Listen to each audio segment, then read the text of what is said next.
Our seated wide upright row is a great strength move for our shoulders and our traps, primarily for that lateral, so that outside portion of our shoulders, little bit of the rear delt, so the back portion, and also those traps, those muscles up here that connect the base of the skull down to those shoulder blades.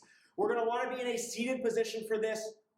I'm using our Reebok bench all the way up on almost a 90-degree incline, but you can even just use a chair with a back at home. The main thing with this exercise is we want to be able to have that back supported throughout that movement, whereas when we're standing, we can kind of rock a little bit to help get that momentum. This is kind of isolating those shoulders, so you'll typically want a little less weight on this one because you can't cheat throughout this movement.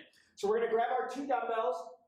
We're going to sit on down, bring those legs together so that you have room on the outsides of those legs, press those shoulder blades back against that bench, and just like a normal upright row, we're going to lead with the elbows, bringing them up to about shoulder height, and then controlling them back on down.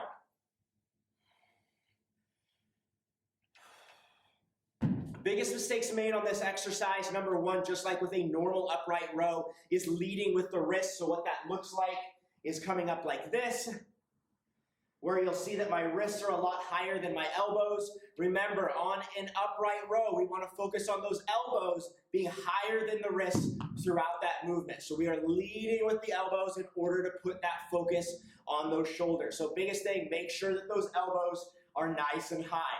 Another big mistake made on this one is leaving the bench. So rocking forward to kind of get that momentum and rocking back. Make sure to keep the shoulder blades against the bench and to be sitting nice and tall throughout this whole movement.